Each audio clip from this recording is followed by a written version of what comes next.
But if you could just summarise that for us, then it's on our record that we've covered off and met those requirements. Yes, so our engagement with Tangata Whenua started in 2019, and that was for all plan changes. And as a starting point, it was to make sure we fully understood the issue and what our housing challenges were across the city. From there, we met monthly with the Tarangapu and had another workshop in April 2019, and so there was some really great feedback that came out of that in terms of, for example, when we were preparing the residential outcomes framework, the Tauranga Moana design principles were highlighted as a key document that should be considered, and that has been considered through the residential outcomes framework as well as the Te Papa spatial plan. And then when we were going forward in terms of the direction that we were going with the plan changes, and what that rule frame would look like, that's when we had the 8 hui across April and May. And some key factors that came out of that were protection of the view shafts, which we agreed that there would be no changes to the view shafts that currently sit within the city plan.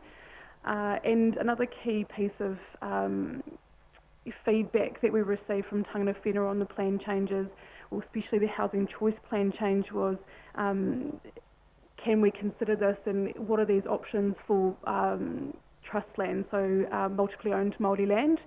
And we agreed that we would work with Tangata Whenua through the city plan review to understand what those aspirations of those land trusts are and how we can enable that, that range of housing and what that housing would look like on trust land.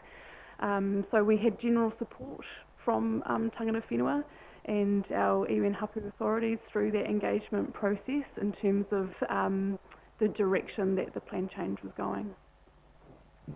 Boy, thank you very much. Kia ora. Thank you. So then Councillor Hughes and finally Councillor Clout. Just wondering is there evidence to show that once these plan changes kick in, the price of land goes quickly up based on people speculating, or is that not a consideration? We don't have any specific evidence for Tauranga. What we've taken is quite a general approach, capturing a really large part of the city. If we took an approach where we picked off just a small area, you know, for example, around a town centre or something like that, then the opportunity would be much more constrained and therefore likely to have a much larger impact on price. There is some evidence out of the unitary plan in Auckland that areas that have been upzoned have experienced more increase in property values than other areas, but I guess that's that reflects the additional development opportunity that is available there. Thank you. Last question, Councillor Clout. Thank you very much. I just noticed on one of the reports, it's actually attachment 3, page 398, it basically said that 80% of the intensification is still going to be standalone dwellings, whereas I think in a lot of people's mind they have this view that there's going to be a lot of apartment buildings built. But I also note on that same page it says that the supply of apartments will still be much greater than the expected demand over the short, medium and long term. So can you just make a comment about how relevant or how much apartment living is going to be a feature of this going forward, or is it really is that perhaps overstated? Thank you. So that, from the words that you were saying, I'm guessing that I think that's a development capacity assessment that was undertaken. Yes, and so and we've done some further work around that, around our greenfields as well. And yes, the indication is that there will still remain to be single dwelling, standalone dwellings. The purpose of the plan change is that we enable that choice. We provide greater choice for our community to be able to provide housing that is suitable for them. It is not to say that overnight the expectation is that all new development is to be apartments or in the duplexes and comprehensively designed development. It's all about providing for that choice. The development capacity does say that that will change. In the medium and long term, there will be more duplexes. We are seeing greater number of duplexes in the Wairaki residential zone, so your end of Papamoa, Palm Springs, Blue Haven and the Manawa development. There is a lot of duplexes being developed, and so we are seeing it because that rule framework already enables it. So there will be an element of supply and demand. The developers will continue to supply what they consider to be demand, but we are seeing apartments coming up, and we are seeing those being sold, and we are seeing people choosing that way of living. So we do think that there is a great opportunity for, especially the Te Papa being so well connected, that there will be a need and a want for apartments in the future. But it's not going to happen overnight. This is a long-term plan for the city, and but we want to be well prepared to enable that when it comes. Okay, I think I have one more quick one from Councillor Hughes. In regard to duplexes, does this enable people to more easily retrofit existing large houses into duplexes? Yes, it does.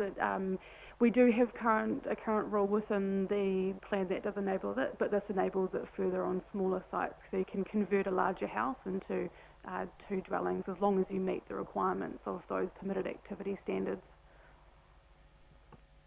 Okay, thank you very much, team, for your presentation and answers to our questions. Because we are going into others, feel free to remain there as we go to the next ones. But I will move from the chair the recommendations of this one. But sadly, I must let you know that our live stream has failed us this morning. So those thousands of people out there glued to their computers are not going to be able to hear us.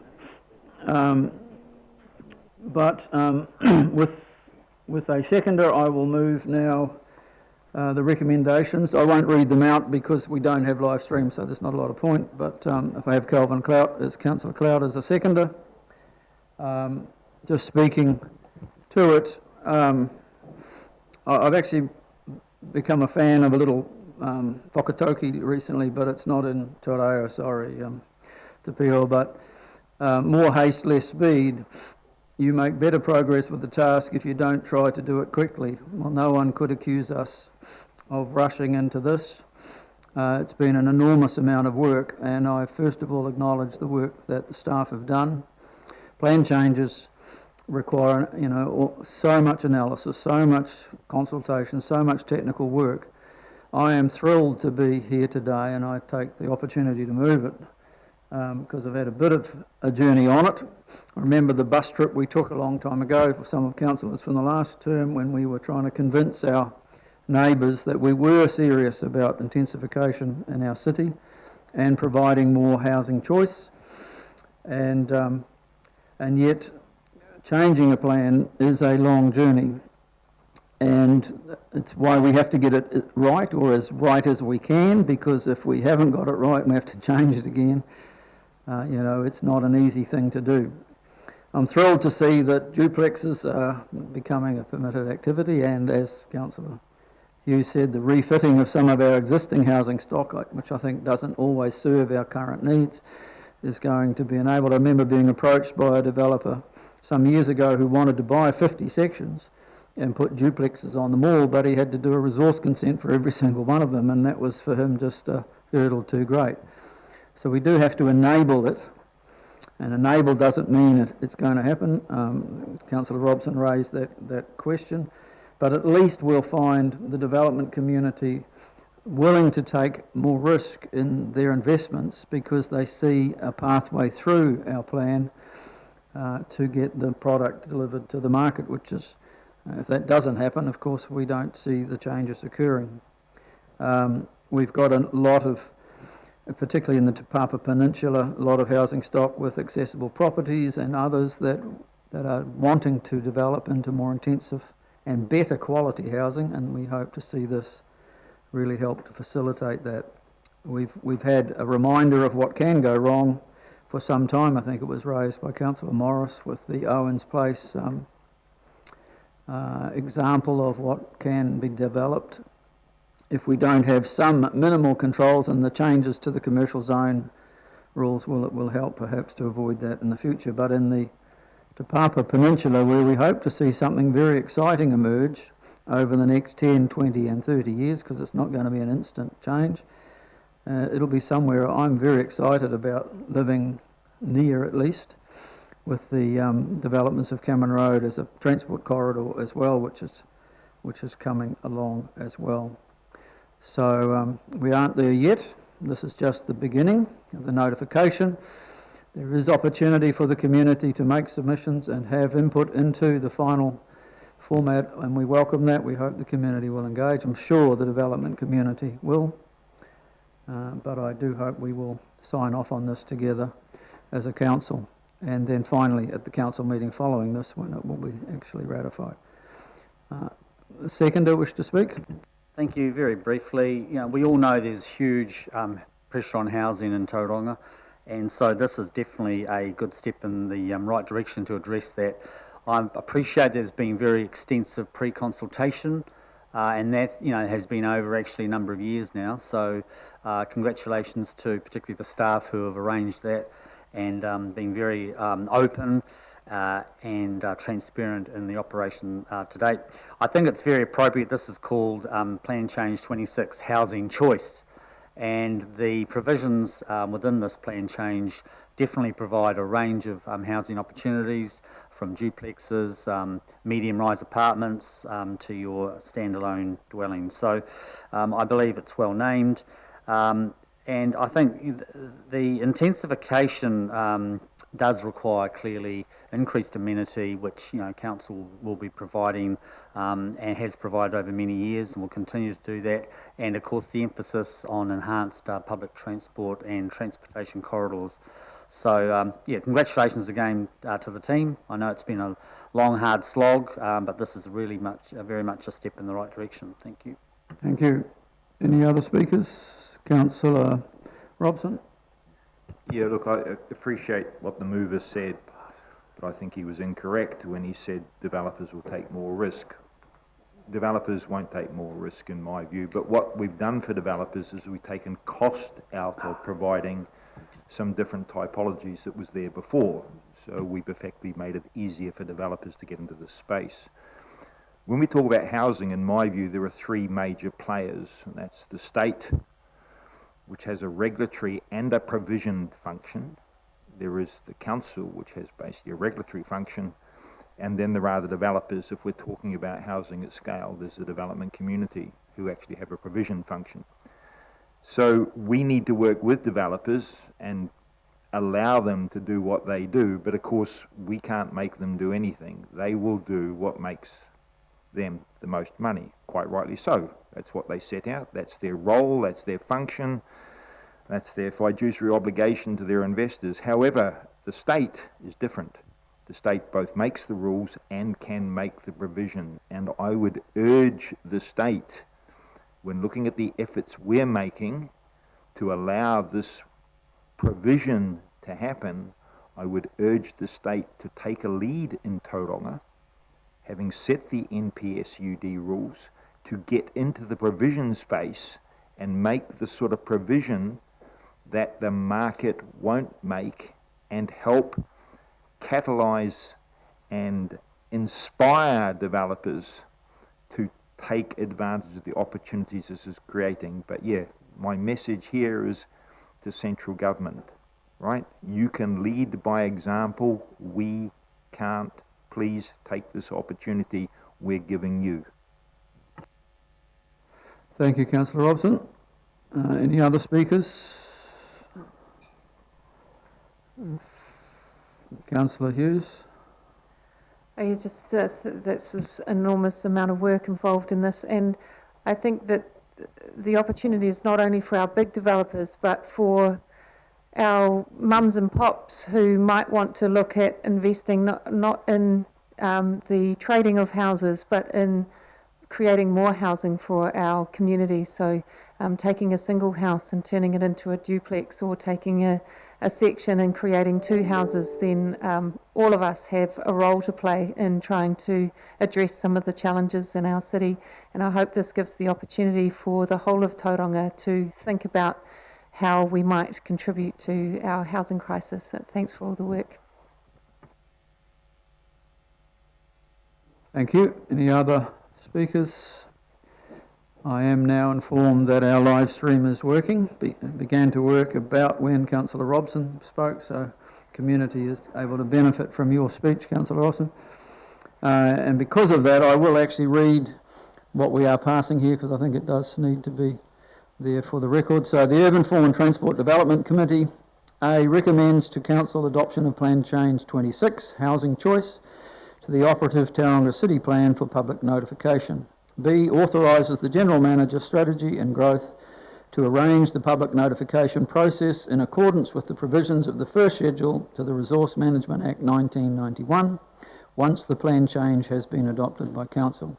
C, delegates authority to the General Manager Strategy and Growth to approve any minor and technical changes to the proposed text amendments contained in attachment 2 as required prior to public notification. And D, endorses the non-statutory urban design guide residential outcomes framework for consultation. I'll put that. All those in favour, please say aye. Aye. Against? Abstentions? That is carried. Thank you very much. Now welcome Mansi Baija to the desk as well. I hope I got that right, Mansi. And we move on to adoption of Plan Change 27. Over to you. Thank you. Just jump in there and see. But this plan change here, and just to clarify, this is really critical, and it goes with Plan Change 26 that you've adopted for notification. And the reason why it's so important is because this gives effect to the flooding component of the Regional Council's RPS provisions for natural hazards.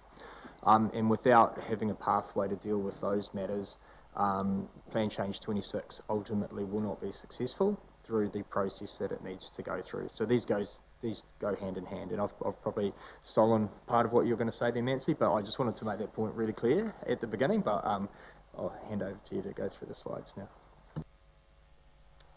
Morena, my name is Mansi Vaidya. I'm a policy planner in the city planning team, and I've been leading Plan Change 27. So Plan Change 27 seeks to reduce the risk of flooding from intense rainfall events in Tauranga. Tauranga has experienced a number of flood events caused by intense rainfall, specifically in 2005 and 2013. And in response to this, Council developed and adopted the Integrated Stormwater Project through the long-term plan, which identified citywide stormwater issues to aid in the consideration of flood risk management. As an outcome of this process, Council resolved to take a risk reduction approach to stormwater management, and this included a safety-focused level of service, education, residual risk and emergency management, reactive response capacity, and regulation and policy amendment. So that is a change to the city plan. Plan Change 27 is this regulatory response to the wider integrated stormwater project. So this slide shows the council resolutions regarding Plan Change 27. In early 2019, council endorsed the development of rules and progression of Plan Change 27. And as Andy just pointed out, it was also highlighted later in the year that Plan Change 27 is necessary to enable the progression of Plan Change 26 to demonstrate compliance with the Regional Policy Statement Natural Hazards policies. Further progress updates have also been provided through the quarterly reports. So this plan change will introduce definitions, objectives, policies, and rules to the city plan, managing subdivision, land use, and development in floodable areas. Plan Change 27 seeks to reduce the risk of flooding to life and property by protecting floodplains and overland flow paths, managing development within flood-prone areas, so these are little depressions that pond, managing displacement effects by controlling earthworks and impervious surfaces. Impervious surfaces will be specifically managed in suburban residential, large lot, and city living zones. And managing floor levels to ensure that habitable rooms are built above flood levels.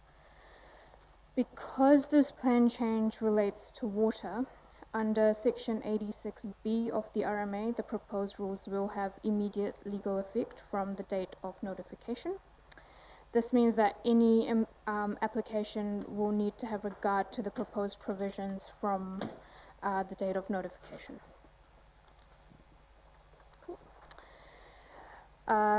Currently, Council holds existing flood maps which are publicly available on the online Council viewer.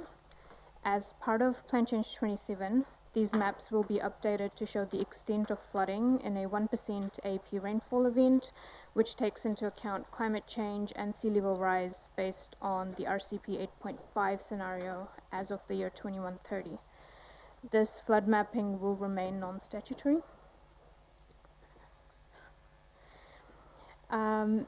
And as part of this plan change, a non-statutory guidance document has also been developed.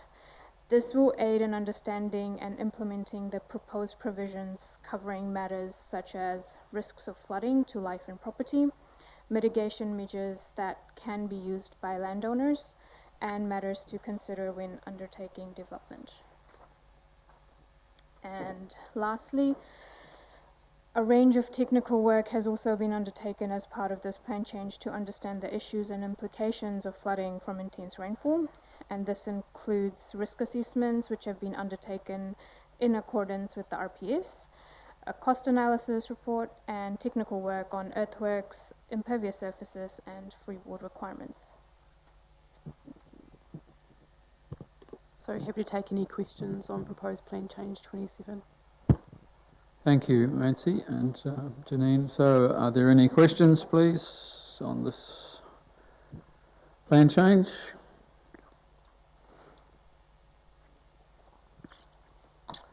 If not, I will seek a mover for this. I will ask the mover if they would read the motion, please, just for the sake of live stream. Thank you, Councillor Robson. Do I have a seconder? Thank you, Councillor Salisbury. Councillor Robson, thank you.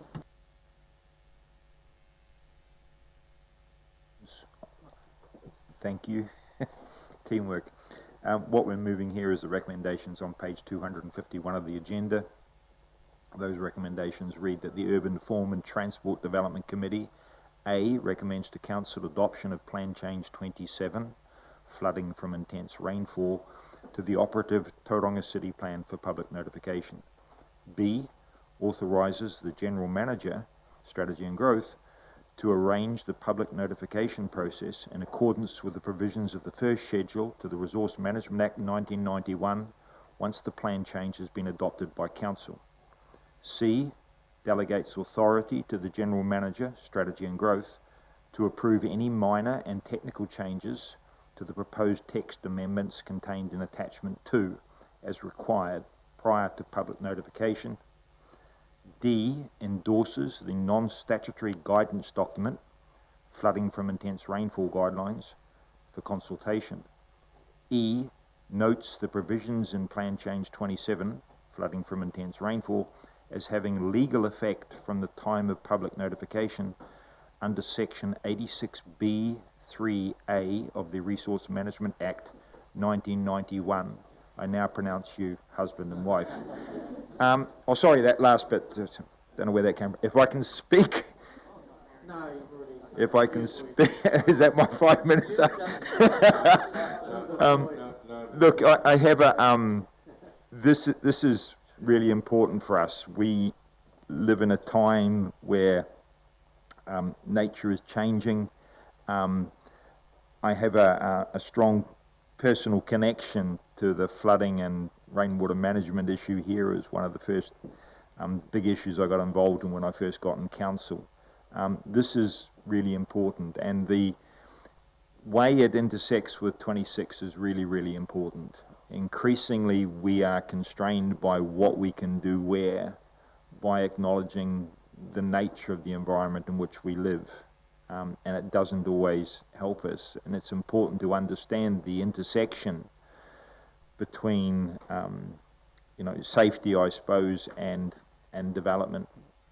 And I think the work that's done in this space is like really, really important, and it complements a whole set of pieces of work in this space. Yeah, you know, the usual rules apply. This has been long in development. We can go back to learning from history. The work is intense. There is a difference, of course, between this plan change and 26. It's worth noting, and that's the point in E. This has legal effect from the time of public notification. That's how important this is. I think it's enough. I recommend it to my colleagues. Let's move on to the next one. Thank you. The seconder, Councillor Salisbury. Yeah, just briefly. I think this takes some great steps towards supporting our growing city and just increasing our resiliency. So I think it's a great plan change, and I commend it as well. Thank you. Gee, I'm having to restart the clock every few seconds. This is fantastic. Any other speakers to it?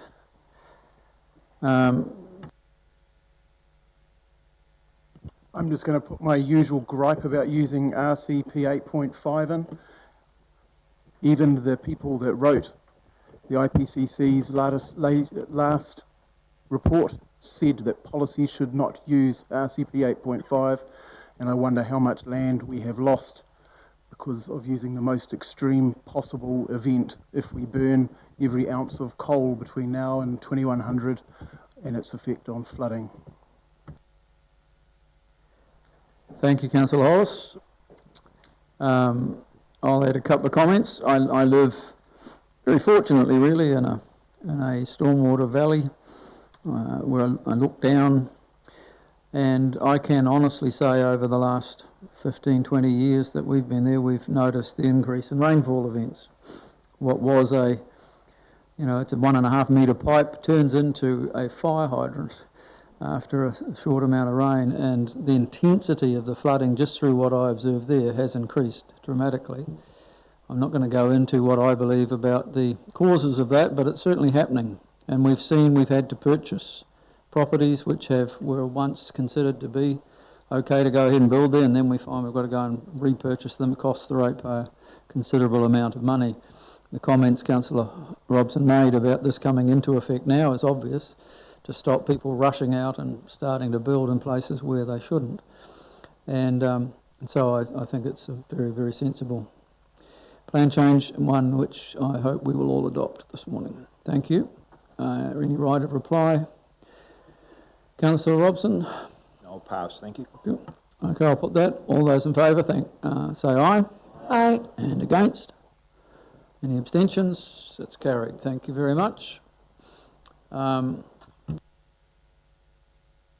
With your indulgence, I think we'll press on and do one more plan change before we take a break this morning. So we'll welcome. It's Karen that's coming to join the table, and had the joy of working through the Plan Change 30 earthworks. So thank you again, please. Morning all, my name is Karen Steer, I'm a planner with the City Planning team. I became involved in this plan change over lockdown after the previous plan change lead left. Work started on this plan change in 2019 with information brought to Council at key junctures. The plan change was prepared in response to monitoring observations that existing provisions were ambiguous and difficult to enforce, and that earthworks were being undertaken in a manner which did not conform to the original intent of the earthworks rules. Initially, an external consultant was engaged to gain an understanding of issues with the current provisions. This involved discussions with the development community, and at the same time Council talked to tangata whenua. Findings of this exercise were that issues were not significant. However, existing rules could be clarified to increase understandings to better meet the original intention of rules. The report from the consultant is included as an appendix to the Section 32 report. So, proposed Plan Change 30 has therefore been advanced as a technical plan change, as it provides clarification to better meet the intent of the existing provisions. The plan change has limited scope and does not revisit the wider merits or existence of earthworks provisions in the city plan. There are no changes to the proposed to the policy approach. The proposed changes improve the efficiency of the earthworks provisions, particularly where they relate to subdivision and post-subdivision, and earthworks which are associated with other activities. The other key issue addressed is the management of sediment to ensure that it's kept on site. The proposed refinement of the existing provisions required changes predominant to earthworks permitted activity rules in Chapter 4 and earthworks related provisions in Chapter 12. The changes proposed clarify that only those earthworks specifically identified in the application for subdivision are eligible for the exemption from earthworks rules. Subdivision applications need to consider whether earthworks have the potential to create inundation and instability effects on adjoining sites and the place that retaining occupies in development proposals. The other key change seeks to ensure that earthworks ancillary to other activities are carried out at the same time as physical works to establish that activity. And in relation to sediment control, it's proposed to delete Appendix 4N of the City Plan, which provides a diagrammatic site layout with recommended control measures. As the controls have to be consistent with this appendix, the appendix is proven difficult to enforce. Instead, a set of rules setting out minimum erosion and sediment control measures is proposed. This covers off mechanisms such as access construction to prevent tracking of material off-site, the installation of a perimeter silt fence, and measures to keep clean water clean. The rule requires sediment ultimately to be kept on sites.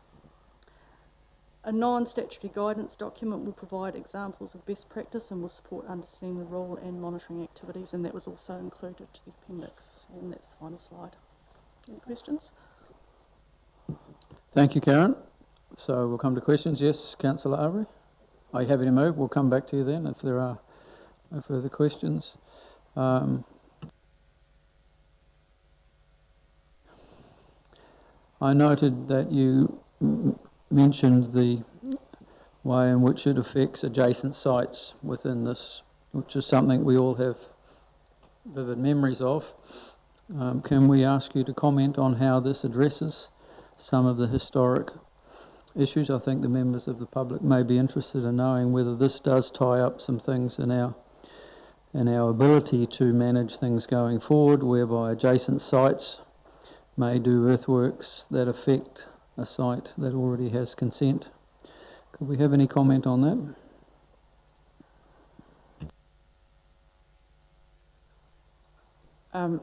Through the Chair, so yes it does. So if you go back to the slide with the proposed changes, we've got that, we probably can't go back to, can we go back to that?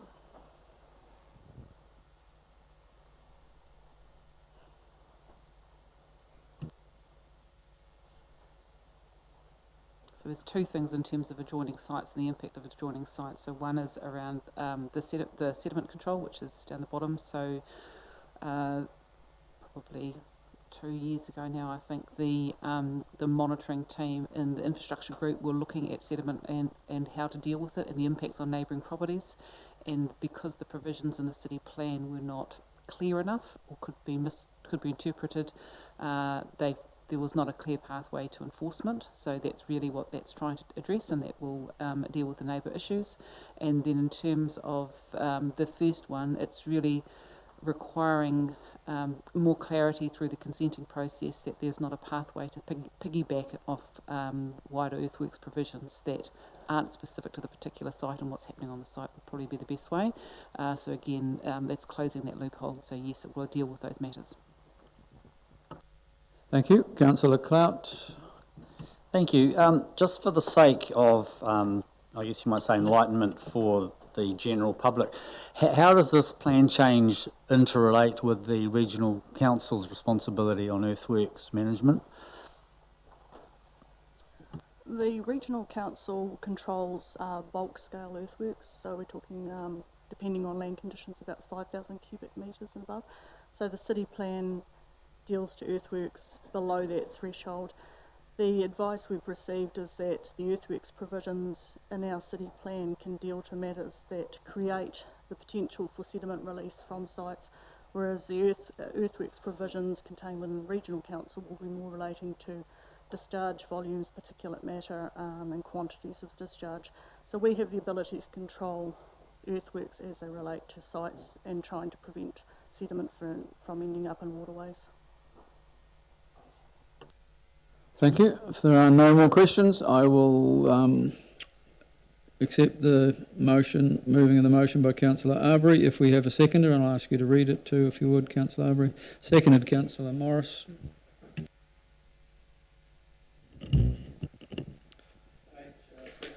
358 in our agenda. Yep, so the motion is recommending that the Urban Form and Transport Development Committee recommends to Council adoption of Plan Change 30 earthworks to the operative Tauranga City Plan for public notification. B, authorises the General Manager, Strategy and Growth to arrange the public notification process in accordance with the provisions of the first schedule to the Resource Management Act 1991, once the plan change has been adopted by Council. C, delegates authority to the General Manager, Strategy and Growth to approve any minor and technical changes to the proposed text amendments contained in Attachment 2 as required prior to public notification. And D, endorse the non-statutory guidance document, Sediment and Erosion Control Guideline for consultation.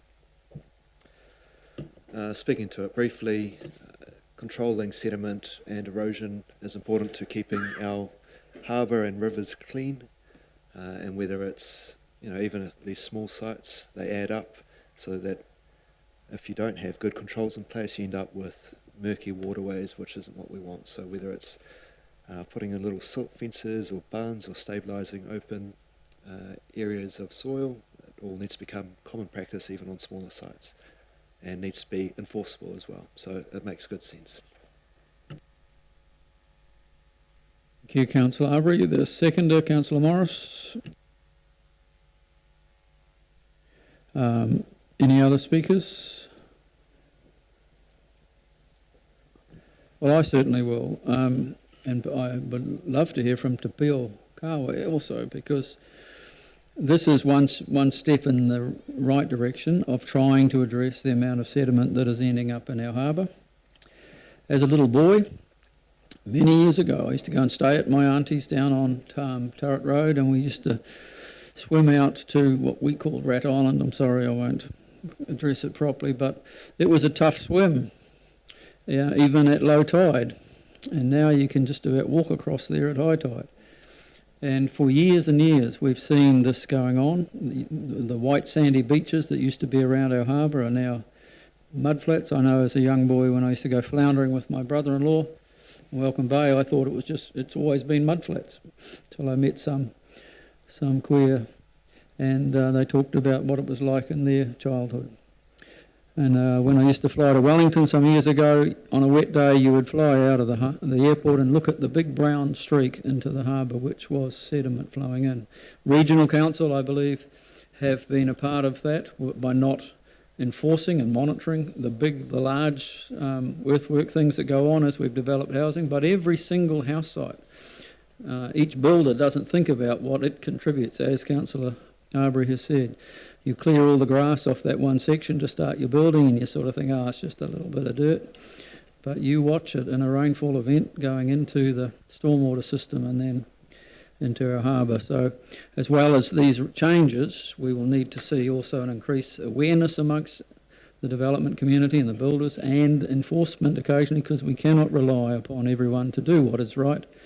But we certainly need to pull back from the amount that is going into our precious waterways and harbour and moana.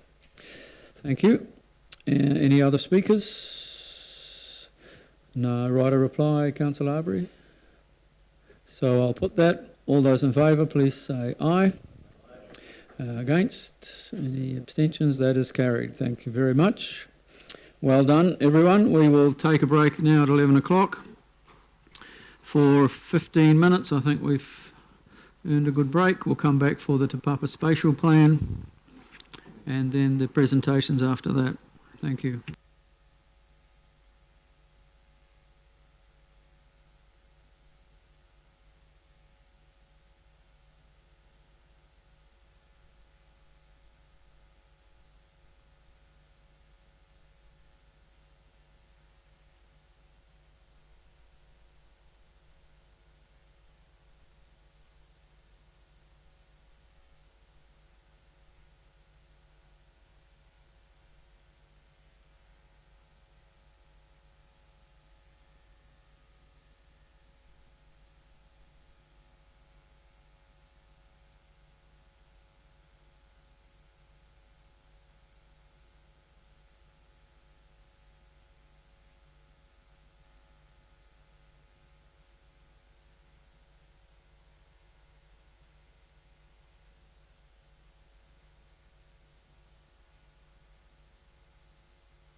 Thank you, everybody. We will recommence as soon as we take our seats.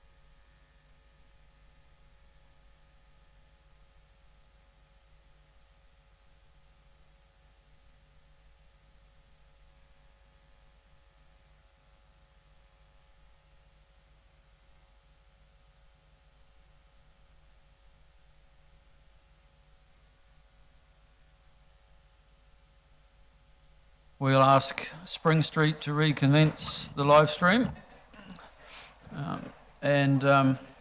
Welcome back, members. Thank you. We will now move to 9.4, page 466 of our agendas. The Te Papa Spatial Plan. Welcome, Carl Luca and Andy back again. Another very exciting thing for us to sign off today. I'll hand it over to you. Thank you.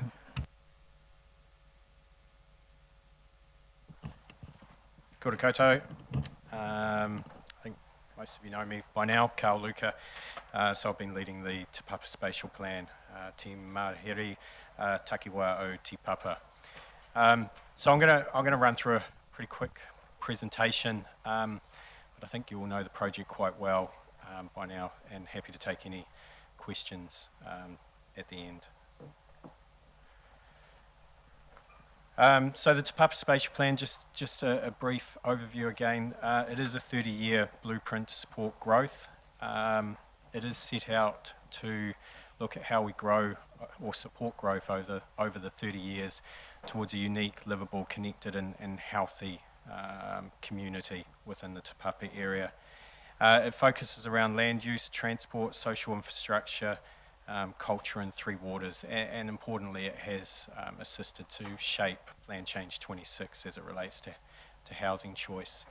The map shown up there currently, the shaded sort of pinky area is the area where we'll see higher growth, 4 to 6 stories in line with the plan changes, and the circles around the centres indicate the intent for intensification and focus around those areas as Te Papa grows over the next 30 years.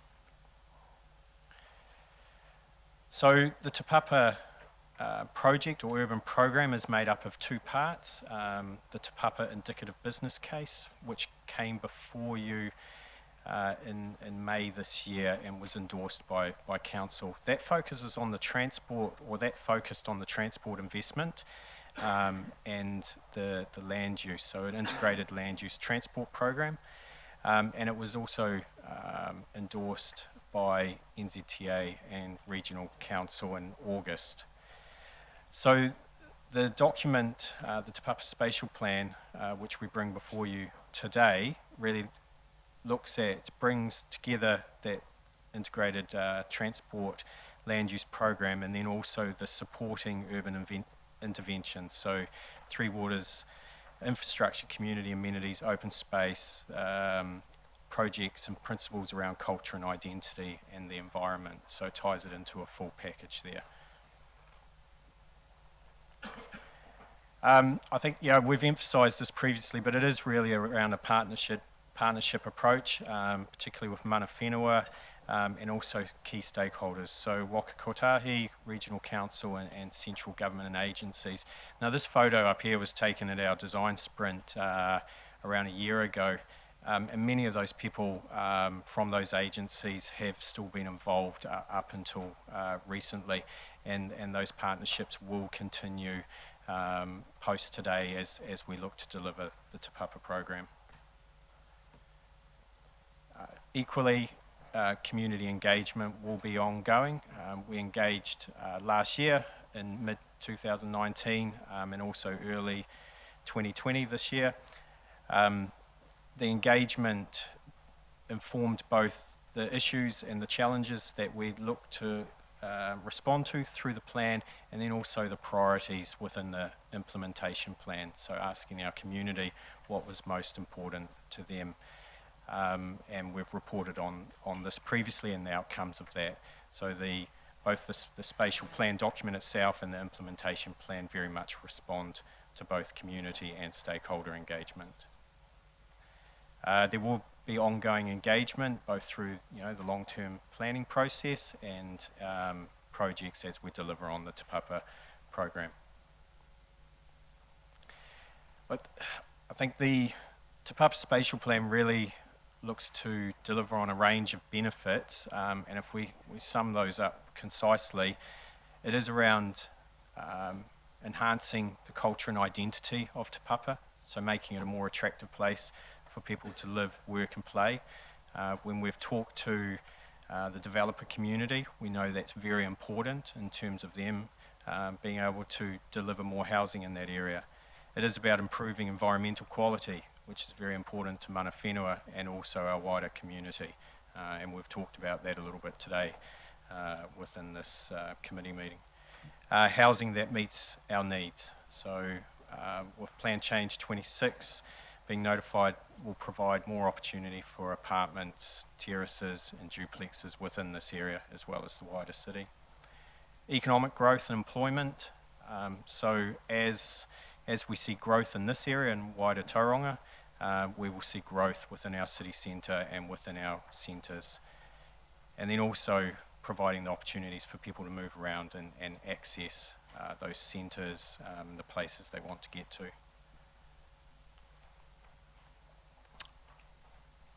Getting into more detail around the benefits, I'm not going to read through all of these, I'll just touch on a few of them, but it does support the case for investment with our project partners. So already we're seeing Cameron Road multimodal project move forward with government investment. This project, along with the others in the transport team, have assisted to establish that case for investment. We know that coming through our indicative business case work that there will be significant wider economic benefits through productivity gains, GDP impacts, agglomeration economics. As we get more people living in this area, more people will be using our city centre, more people will be using the centres around them. It provides opportunities for modal shift, health benefits, safety benefits. So there's a lot of benefits around the transport itself. And also, there will be higher local income and employment, potentially increased property values, but that will be alongside the ability or more choice around housing. So as we see, I guess, potentially those increase in values throughout the city, which isn't driven just by these type of projects, but as a wider national trend, we will be able to provide more housing choice in terms of apartments, giving people more opportunities to get into housing. Just really want to emphasise our working in partnership with mana whenua through this process. We started working with them well over a year ago, and I think that the key to working the success around our engagement was through empowering mana whenua to undertake their own wānanga and input into this document. So there's been ongoing engagement throughout the project, directly with iwi and hapu representatives, and also through the Te Rangipu mana whenua partnership. This was through hui, through the design sprints, and then probably through May, June, July this year, through wānanga to develop principles and cultural mapping. Importantly, we went back to the Te Rangipu partnership the other week, and they resolved to support the mana whenua outcomes and the project being brought before this committee. So in terms of mana whenua's inputs, it does build off the Tauranga Moana design principles. It leads into principles around how we will engage with mana whenua moving forward on subsequent projects, and it also builds principles around culture and heritage and environment and place-based outcomes through specific projects. So just on the last couple of slides, a key element of this spatial plan is the implementation plan.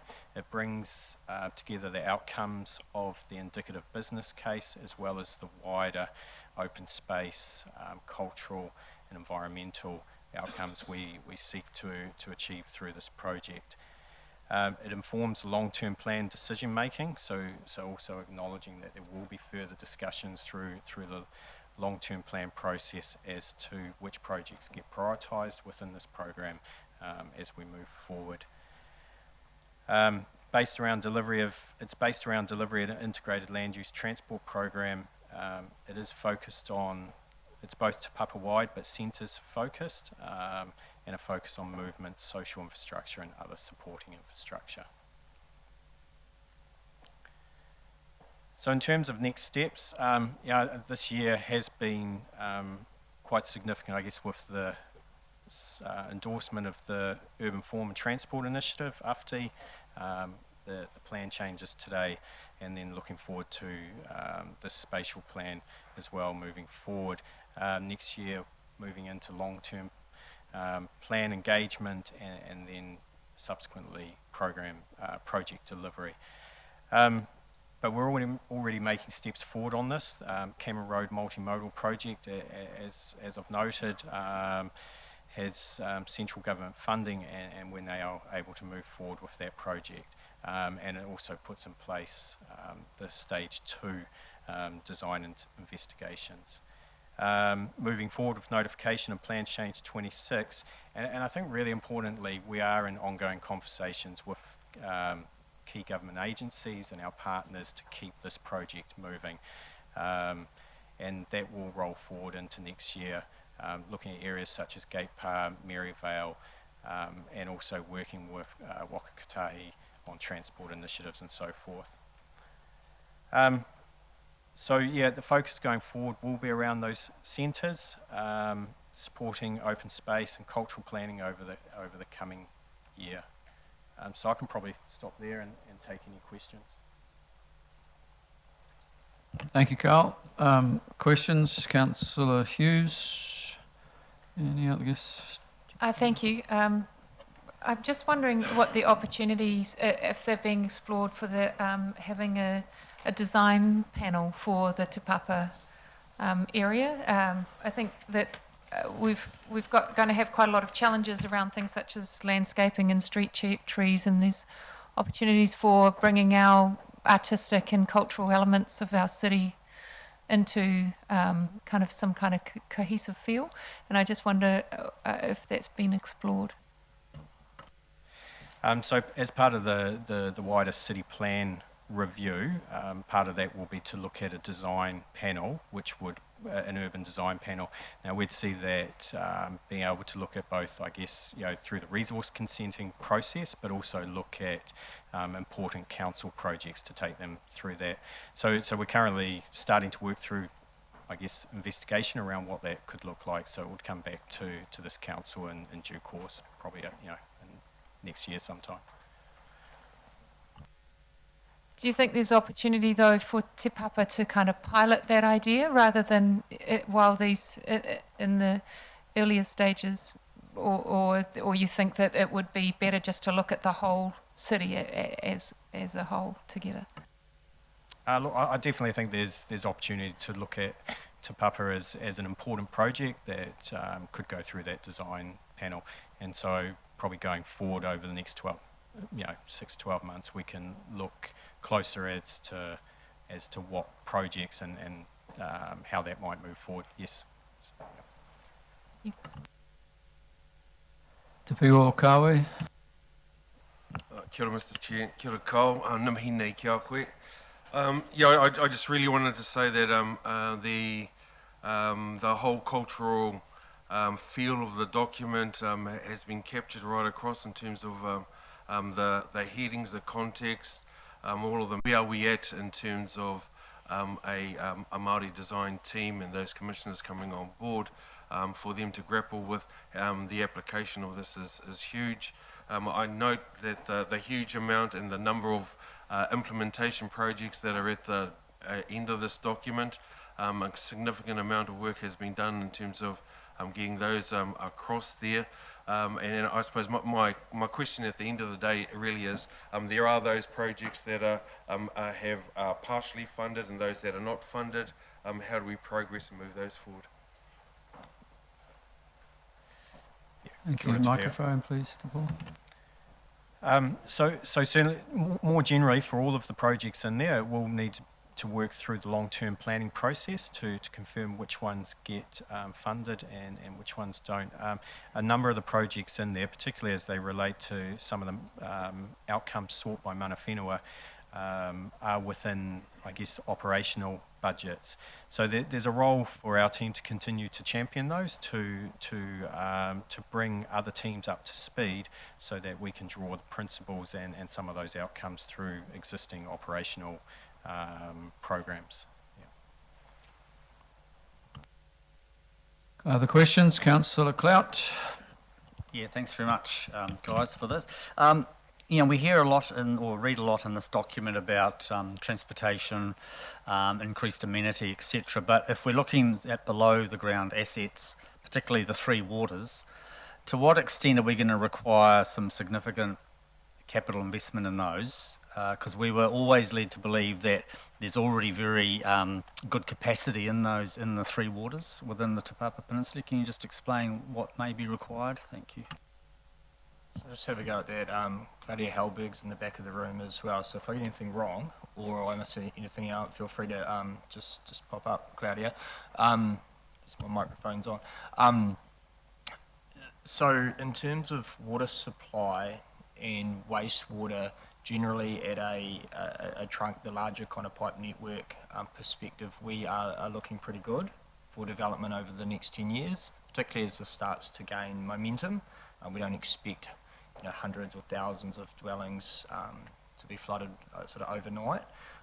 In time, if this becomes really successful, as we're aiming for it to be and we're planning for it to be, we will need to provide for significant upgrades.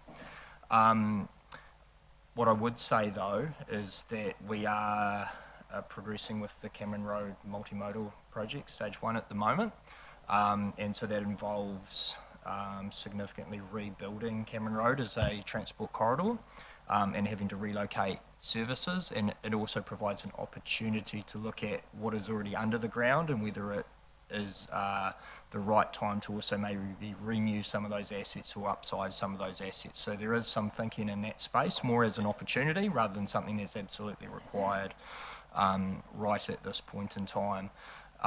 In terms of stormwater, there are some areas within the Te Papa Peninsula that have some stormwater and flooding challenges. Obviously, Plan Change 26 ensures or will ensure that we don't get inappropriate development that makes those issues worse. But in some catchments, investment is likely to be required to, I guess, open up some of those development opportunities at a broader level rather than a site-by-site level. So we are looking and working our way through those catchments, looking to prioritise those, and I think in the spatial plan there's an allocation of around $95 million for Three Waters investment, and the bulk of that will be in the stormwater space. Yeah, maybe if Thank I you. could just add one little thing if I'm allowed.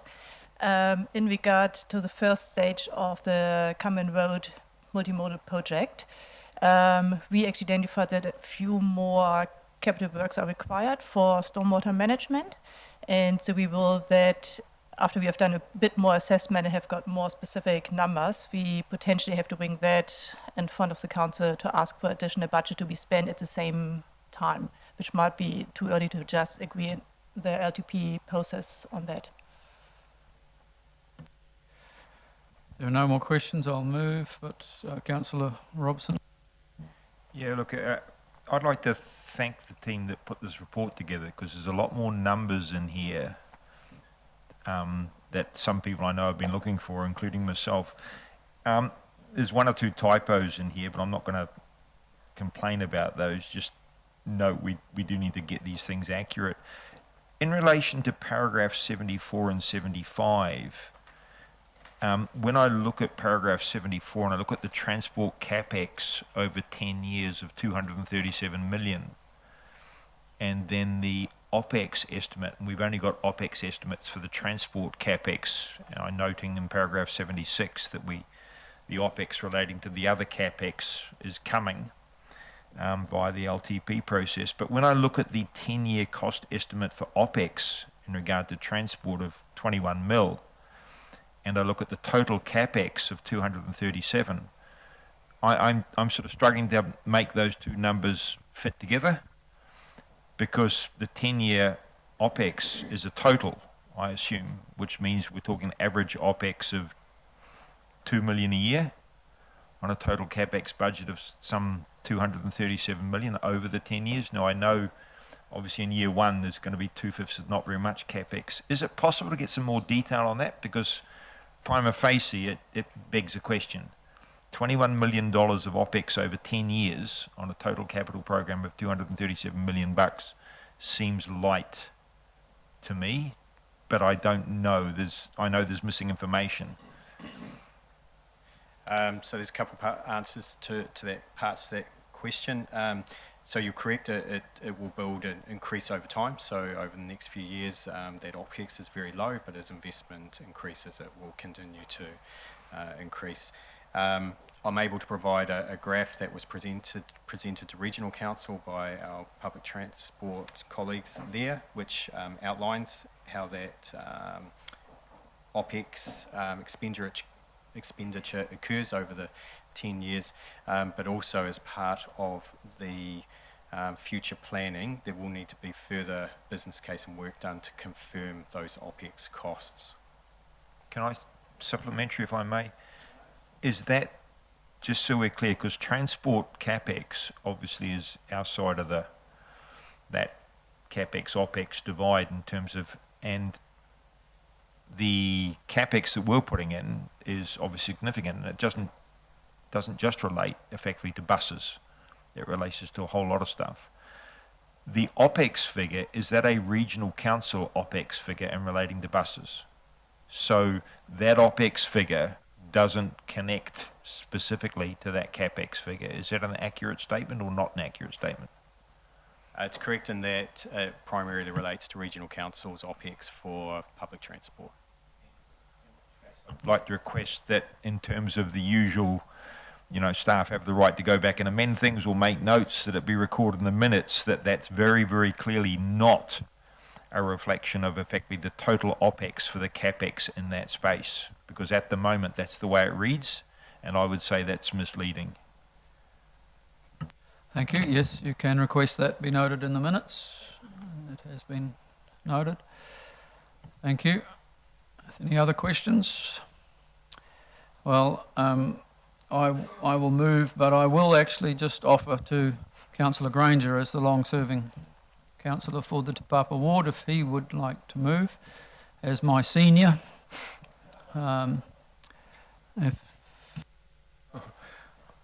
Yes, I will, but I don't like that second part, the senior. Yeah. Okay, I will second. So if you would read it out, the motion, please, Councillor Granger, and then you're free to speak to it.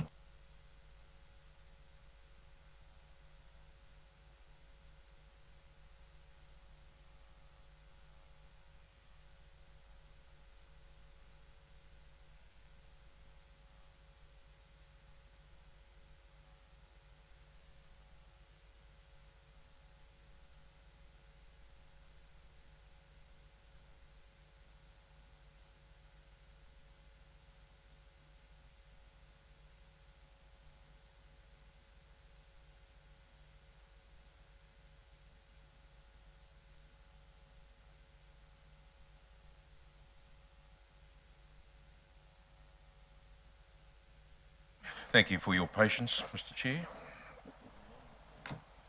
That the Urban Form and Transport Development Committee, A, approves the Te Papa Spatial Plan, B, agrees in principle to the Te Papa Peninsula 30-year implementation plan to support recommended urban form, movement and border spatial plan outcomes, subject to further investigation and funding availability. C, notes that the investment timing, costs and cost sharing are subject to long-term plan funding prioritisation and further investigations and agreement between the project partners, which will come before Council for approvals as the Te Papa program progresses.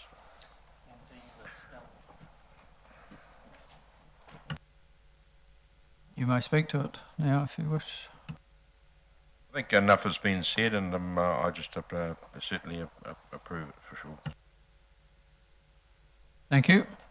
I'd like to speak as seconder. I moved to Gate Pa in 1960 as a young boy. If there's any place in the city that's my tūranga waiwai, it is this peninsula. You know, I love the place, and I'm super excited about this spatial plan and what this can morph into over the next 30-year period, which is the kind of time frame we're going to have to be patient with and see happen. But it has the potential to be a very, very, very exciting place for people to live, work and play, all the way down to the CBD, where we see this as being one of our fast growth areas as we see more high-rise apartments and so on, but all the way along.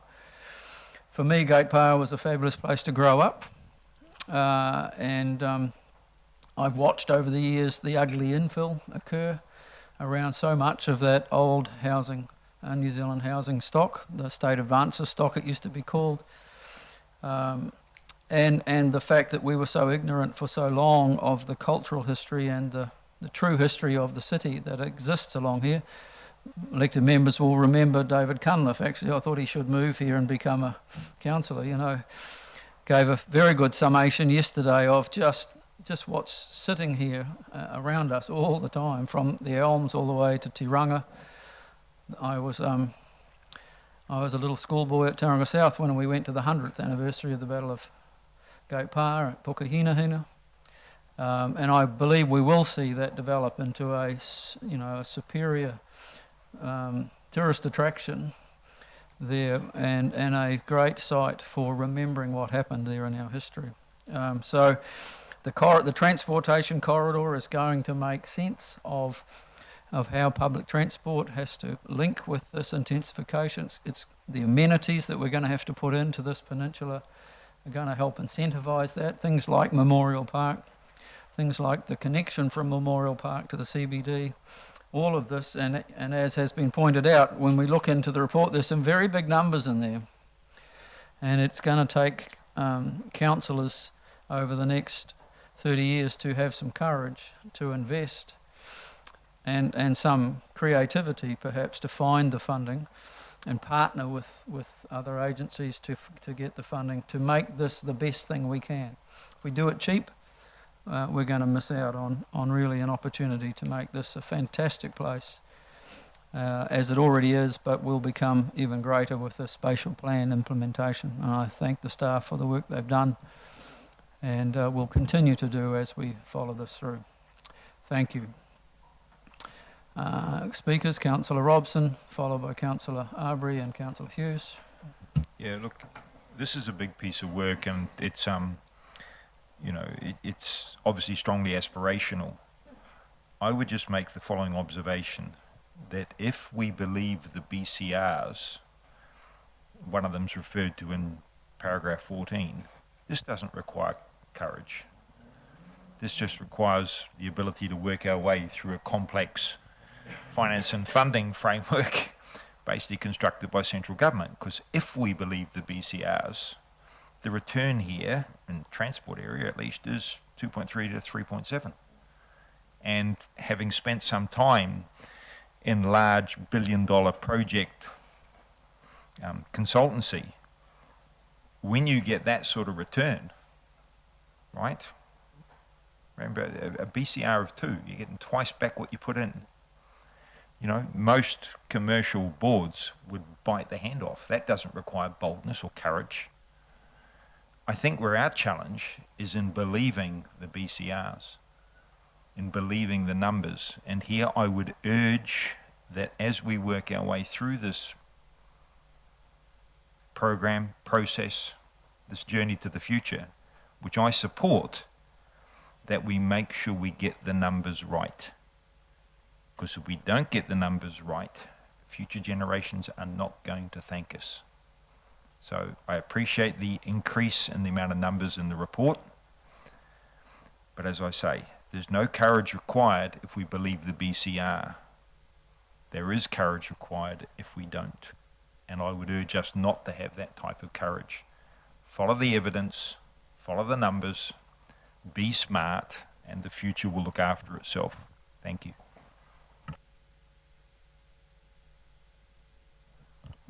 I think in terms of a strategic direction, this is a good one, and I think that's a reflection of the process you went through.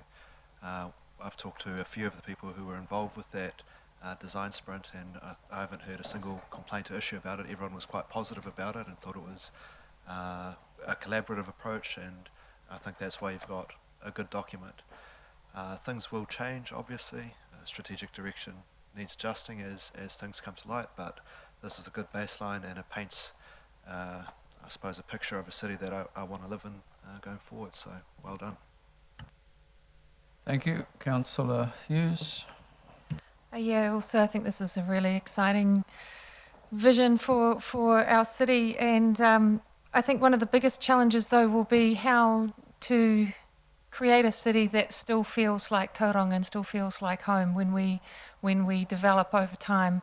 And I believe that the way that we can do that is not within council, but within our ability to let go and enable and to let the community take a piece of this as well. So I'd really like to be able to see the artists, the architects, the landscapers, the cultural artists that can really start to make this piece feel like it's a tauranga that we're all proud of, and that it has a point of difference that makes us really want to live in this area over time. And I also think that one of the biggest things we need to watch out for is that we don't lose our canopy on this drive for more intensification. One of the biggest things that came through in that is we love our native mature trees, so I want that to somehow be kept in mind as we go through this process.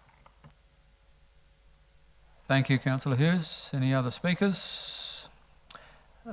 Any right of reply? Councillor Granger? So I'll put that. All those in favour, please say aye. Aye. Against? Abstentions? That is carried. Thank you very much. Thank you again, Andy and Carl.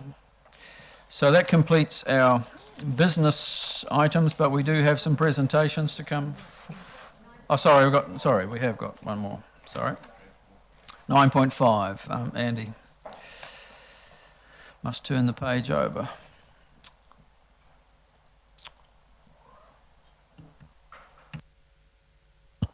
Sorry, I'm just trying to communicate with one of the presenters here. Surprised at how fast we're going. Is it? Made it to the back. That's good. So, Alistair and Claudia, would you like to come and join up the front here? So this report is our quarterly update of transport planning and Three Waters planning projects. Normally we provide a couple of highlights at the beginning, and then we work through the tables at your leisure and answer any questions you may have. If that's the way we're going to do it today, then that is good. So just a couple of points at the beginning for me. So this is just from the report itself on page 551 of the agenda.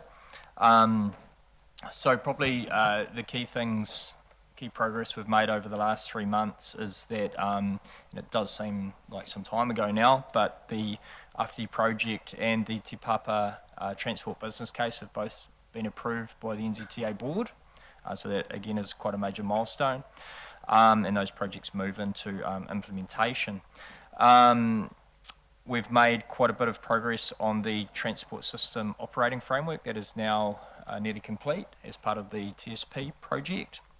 But of probably significant note is that we have really made very limited progress with both the early works and long-term business cases in the Tauriko area in terms of the work we're doing there with NZTA. And that obviously has implications for our proposed plan changes in that area, particularly the Tauriko West area, which is first off the block. Now we will come to that in our Greenfields presentation at the end of today's agenda and talk a little bit more around timeframes and the other issues that are involved in Tauriko West as well. So it's not just a transport issue, but that has been a challenge over the last 3 months. We understand that we will have some further engagement with NZTA perhaps the end of this week into next week, which will probably map out with a little bit more clarity the way forward on those projects. We continue to engage with NZTA on a range of matters associated with the TNL, in particular access to Smith's Farm, and the design of some of the project elements, including the interchange with Takatimu Drive. Those discussions have been reasonably positive of late, but we're not able to get into the detail of it in this open environment today. There has been quite significant progress, so moving away from transport into waters in terms of the implementation of new central government frameworks for fresh water in terms of the national policy statement and a national environmental standard, and we have a separate presentation which Claudia will provide at the end of today's agenda on that, so I will not get into that.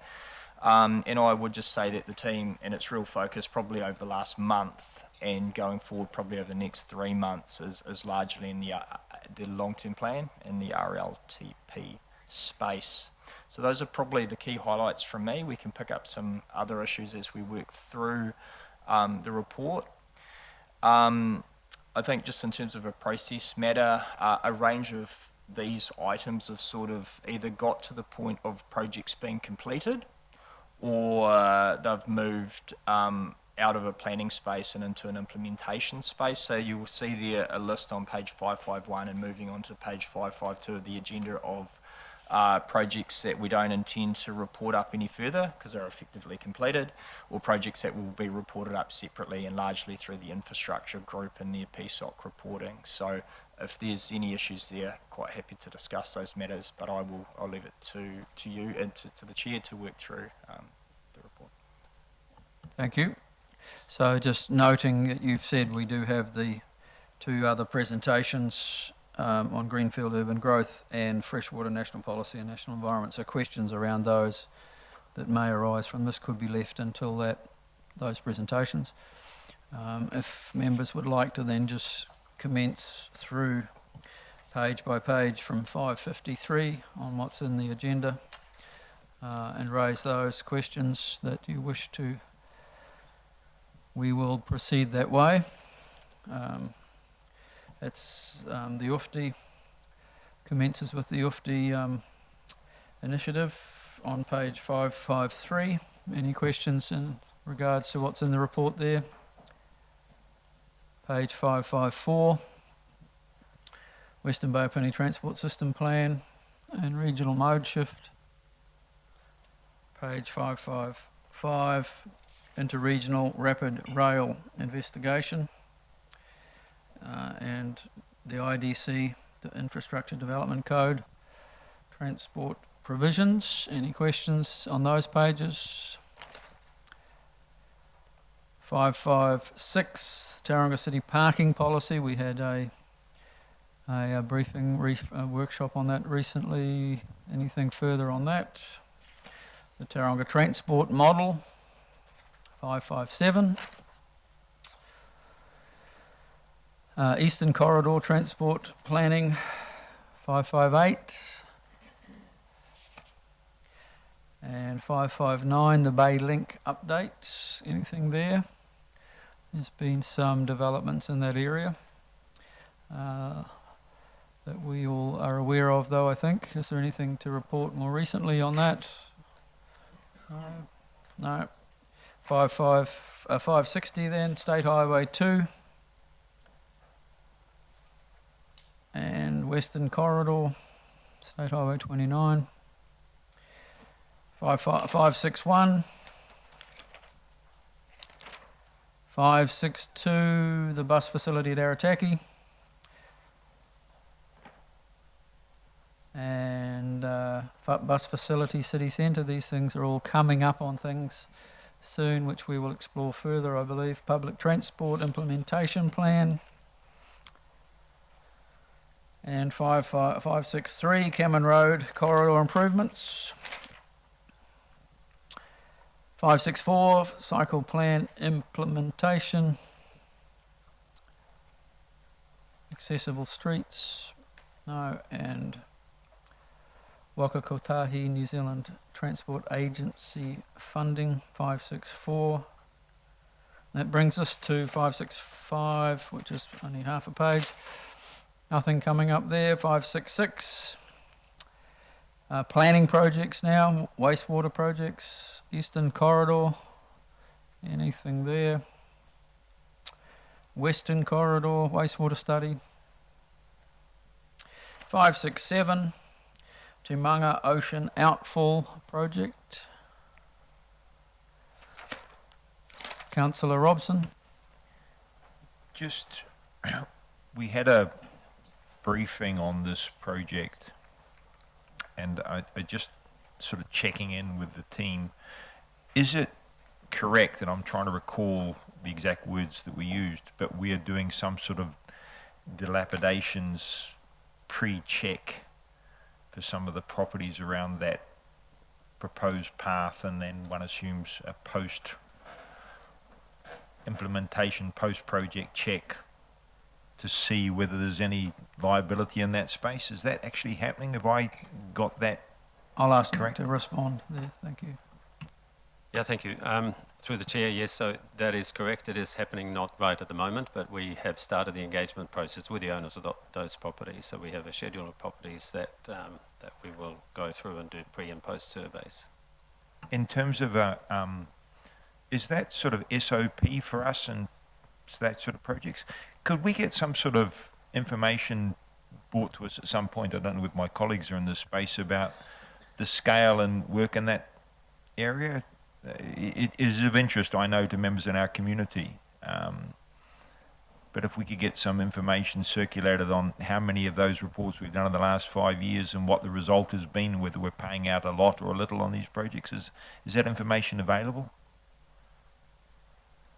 Easily? Sorry, I'm conscious of the burden. Are you talking about the outfall project only, or are you talking about... Sorry, no, just generally, the idea, apparently we do quite a bit of it, which is why I asked the supplementary. Well, quite a bit of it is probably an overstatement. We do some of it. So for clarification, so you're after statistical information rather than the project specific for this one, is that? Yeah, roughly okay. how many reports have we done, and how much money have we spent as a result of having to make do? We can provide something on that. It's generally around, when we have sheet piling and that sort of thing, and deep trenches where there might be disturbance to neighbouring properties. We do those sort of things, which is, generally deep trenching. But so it's not for all of the projects we do by any means, but we can look into that and put a schedule of it together. Christine Jones.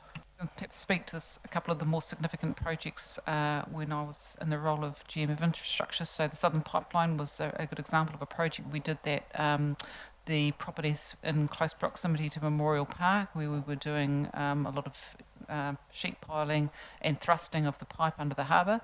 So all of the landowners were given the opportunity to have their properties inspected prior to commencement of work. Those properties were checked periodically through the work stages, and also we checked the wall that was between the properties and the sea, if you like, the sea wall that protecting their properties. They were inspected on a regular basis to check that there was no deterioration in the wall itself or in the structure of the buildings. Post completion of the pipeline project, the properties were all re-inspected again to identify any damage. So it was done there. There was also a wastewater where we put in a wastewater storage and pump station, Welcome Bay area, I think. Same issue again. We did inspections. So as Nick said, we were expecting where we're doing some thrusting or some piling that's going to have significant shaking. We would generally engage with the adjacent landowners in advance. Thank you. So we'll go on to... Oh, sorry, Heidi. I've just gone back to page 562. Just a question around the Arataki bus facility. When we were in the meeting with the manager of Westfield Mall, what is it called? Bayfair Mall. He mentioned that they were open to the opportunity for the bus the bus interchange to be at the front of the mall in the Monganui Road area. Has that been investigated since, the opportunity for that, or has that been outright decided as it's not an option? Might have been done before Alistair joined us. So are you talking where it was originally previously prior to the development?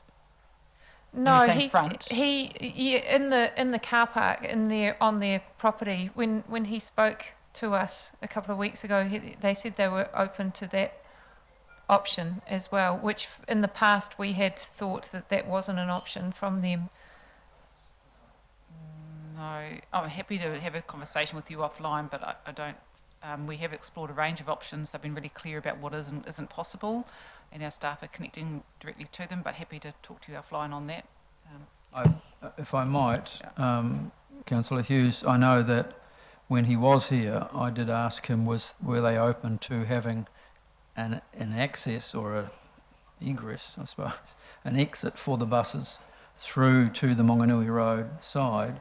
I'm not sure if that's what you're referring to, and he did say that they were willing to look at that, and I think we may be still pursuing that, but that's the only thing I kind of recall he might have committed to. Oh, maybe that's my misunderstanding of that then, but when you were talking about the front of the building. So in the past, I've been very clear that the Monganui side is not available for use for PT, for a stop. Being able to get the buses out that way does take a lot of pressure off Farm Street, which is why I was pursuing that, and even coming in that way perhaps. But, so is that being looked into further? So your recollection is the same as mine, that David Cosgrove suggested that they would be open to conversation around access to Monganui Road, but I don't recall David mentioning putting the actual facility itself to the front of the site or the Monganui Road side of the site. But yes, we will, and we are continuing that conversation with Bay Fair around design development. Thank you. Thank you. Okay, we go on to water supply projects, page 569. Topical, given some announcements about water supply this summer. So I note there that there will be a report about the next step for planning on stage 3 to come to Ufted. Will that come before Christmas? There's only one more meeting, I think, before Christmas. Yeah, so we are at a point where we can present back, so we just need to see how full the agenda is. There on water supply. And then over to page 570, 571, stormwater projects. Any questions there? 572. Yes, Councillor Clout. Thank you. In the final portion of that table, page 572, it talks about blue-green networks in terms of overland flow paths. Can you just explain that, please? Yeah, so through Plan Change 27, we actually have identified the major overland flow paths. And so these areas wouldn't be really suitable for development. And so the idea behind is to actually use these overland flow paths for also green corridors. So usually they are along a stream network anyways. And if you have got a bit of corridor, you can actually have got planting there, enhance your biodiversity, also use it for cycle and footpath connections. So it becomes a real amenity value for this area. And so we are actually exploring this in further detail as well. So we did a first cut, but it will require quite a bit of planning over the next couple of years to identify optimal locations for that. Okay, thank you. Then final page, I think, of pages. We're at 574, Three Waters Modelling, 575, and that's it. So if there are no more questions, we will then just move the receive of the report. Thank you, Councillor Robson. Seconded, Councillor Hollis. Wish to speak to it? Yeah, just quickly, I think this is really valuable. I really value these reports, and I do commend them to the community and the media. It actually gives a really good overview of where we are and things. It's just helps, I think, understand the scale of the sort of BAU work that's taking place in a lot of cases that sometimes people forget. So I appreciate the work, the project, the reports. Thank you. Thank you. The second wish to speak. Any other speakers? Okay, I'll put that. All those in favour, please say aye. Against? Carried. Thank you. That does now conclude our decision making, but we come back now to the other presentations. Andy, can you tell me is there one that is likely to be about 20 minutes that we could, is there one shorter than another?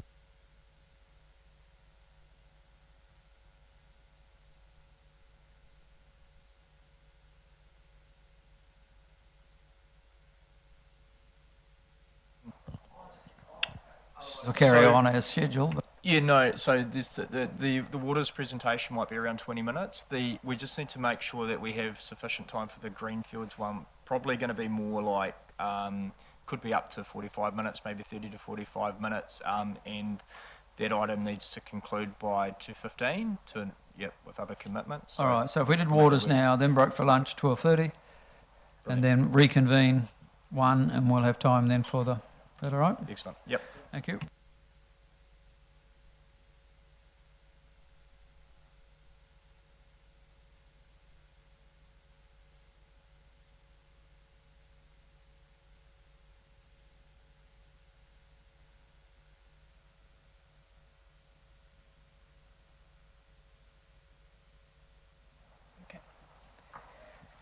Cool. So today I really want to talk about the Freshwater National Policy Statement and National Environmental Standards. So they are part of the wider package of the water reform.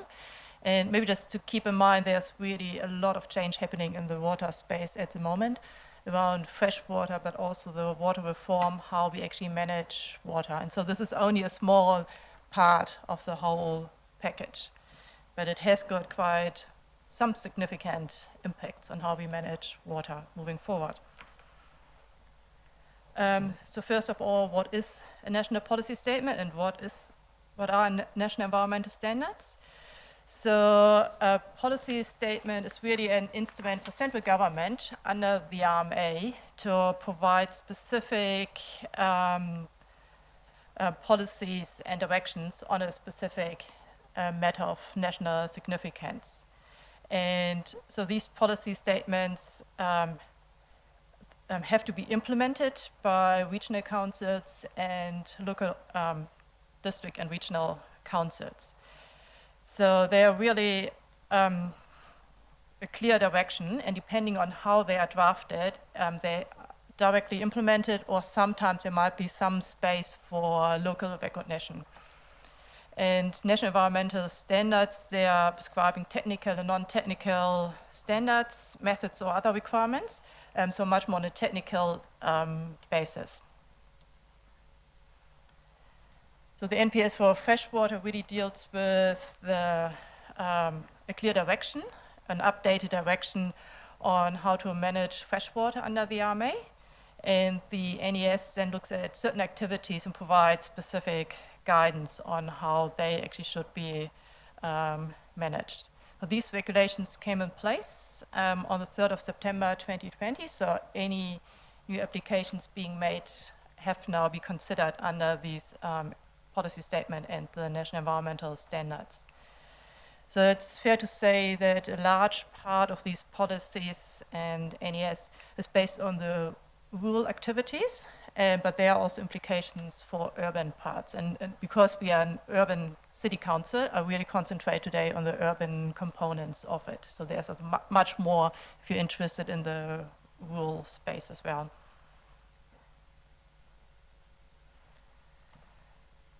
So first I talk about the NPS and the new version of the NPS. So to keep in mind, there was already an old one which looked mainly at the chemical parts of water quality and the water quantity, but this is quite an extension of that and going more into other aspects of freshwater management as well. A key clarification is in the policy now what actually means Te Mana o Te Wai, and in my next slide I will talk about that in more detail. It has got a clear change in direction that we are not just managing adverse effects, but also have to improve the freshwater quality. And that's quite different to how work's normally done under the RMA. So it's really how do we actually improve and implement that. I think people try to get their head around that because it's not just managing adverse effects. Then there were changes to the National Objectives Framework, which was already part of the previous version. And to note there is that in addition to ecosystem health and human health, there are 2 additional values which everybody has to consider, and these are threatened species and Mahinga Kai. And also new attributes were added to the framework, and specifically to mention is sediment, and we just heard earlier today how important that is for our area here in the Tauranga Harbour. Although it's not addressed in the Tauranga Harbour, but sediment management in the streams and then it's being transported to the harbour will have also impacts on the harbour quality. And also macroinvertebrates have to be considered. So these are the small creatures in the stream, which you hardly can see, but they are all there and are a good indicator of the health of a water body. There's also a very strong protection of wetlands and a strong protection of streams altogether. And that was a clear change from previous provisions, which didn't look at the physical habitats in itself. Yeah, and fish barriers are also being looked at. So these are all aspects which are more going to the physical health itself of our water bodies. And altogether more reporting on an annual basis as well. So what means Te Mana o Te Wai? So this is really a concept everybody in the decision-making space need to get their head around what that means. And so it has got the fundamental that water is so important for our environment, for our lives, that if you have got healthy waters, it also means you have got a healthy environment or a good chance of a healthy environment, and this is good for our people. So that's a core fundamental importance of water. And it sets a priority of water as well. So firstly, water is there for our water bodies and freshwater ecosystems.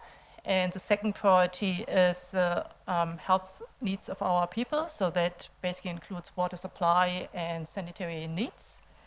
But then the third one is really all other usage. So in a city space, for example, industrial use would be the lowest priority. And this idea is also supported by 6 principles in the policy statement. And the 3 of them to the left on the slide, they are more focused to mana whenua, and then the 3 on the right are more focused to everybody, to the whole community. Mana whakahaere means actually having the power to make decisions for around water for today and for future generations. Kaitiakitanga is to look actually after the principle to look after our health of our water bodies. And mana kitanga is a process of which tanga whenua actually show respect, generosity, and care for fresh water and for others. And these 3 principles are also reflected in the 3 other ones, which is around governance, but everybody who has got a role to play in decision making should do in a way that prioritizes the health and well-being of freshwater now and in the future. The stewardship, that's the obligation of all New Zealanders to manage freshwater in a way that ensures it sustains present and future generations. And care and respect is the responsibility of all New Zealanders to care for freshwater and providing for the health of the nation.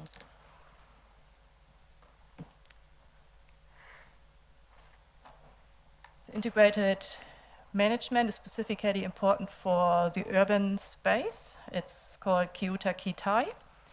And it reflects that we need to have a more holistic view of how to manage freshwater. And it includes the idea that actually water flows from the mountains to the sea and has got a pathway there, and it's all connected. there's also a strong interrelationship between freshwater, land, water bodies, ecosystem. So it's all working together, needs to be recognized.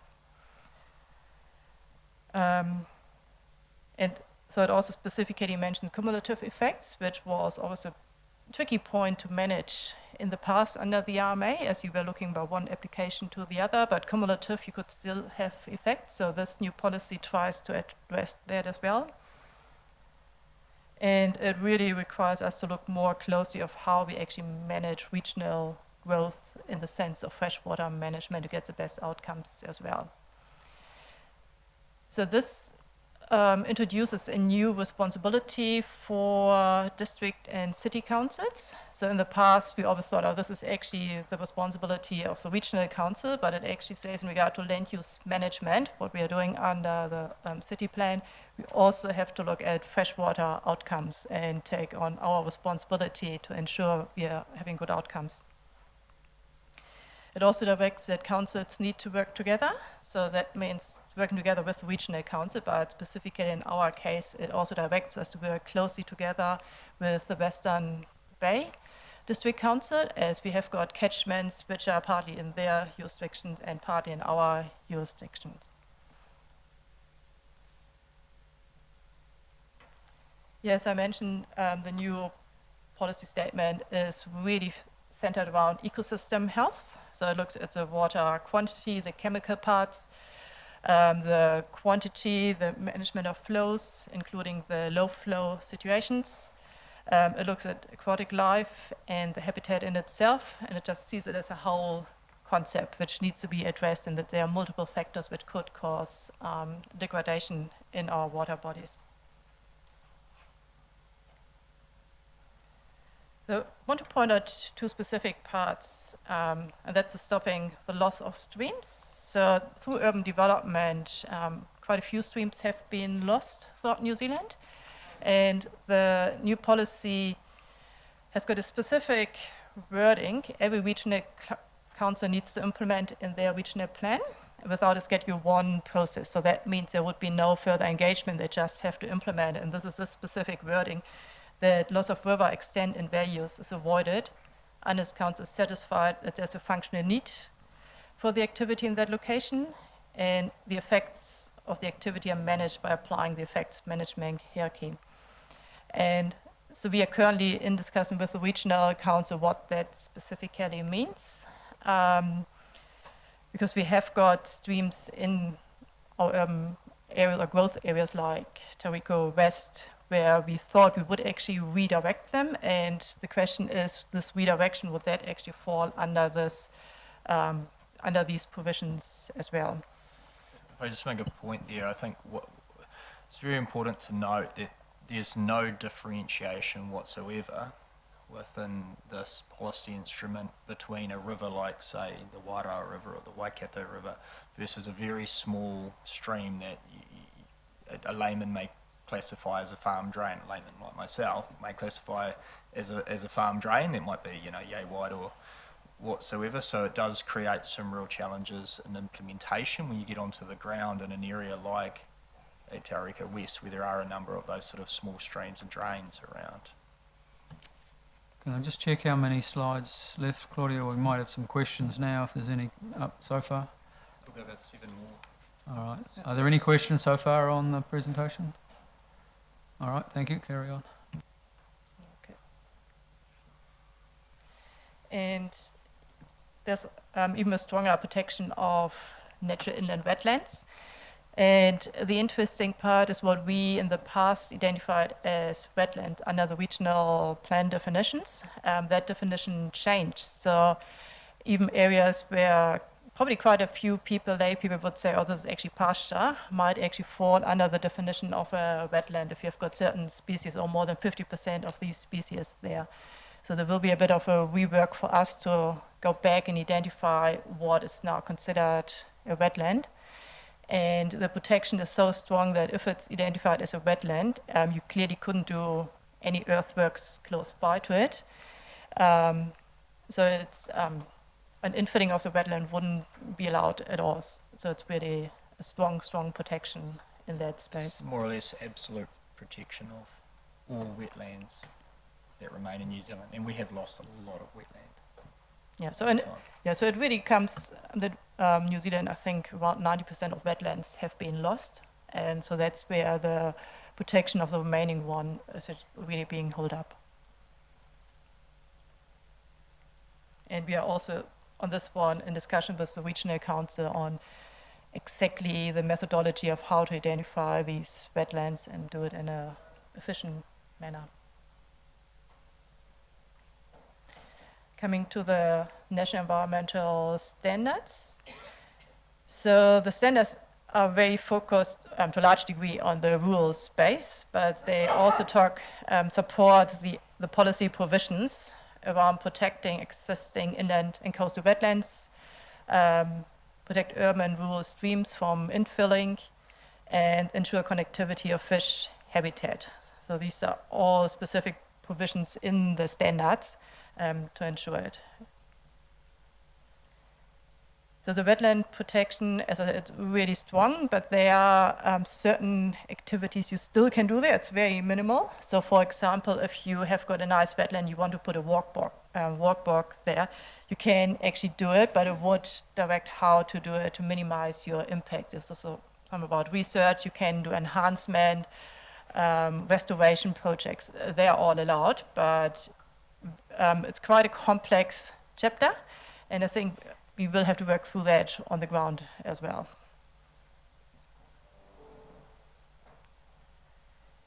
Yeah, how does it impact our decisions? So clearly it is required for a lot of consents, earthworks, discharge consent, streamworks consent, also our comprehensive stormwater consents. They're all affected by these changes.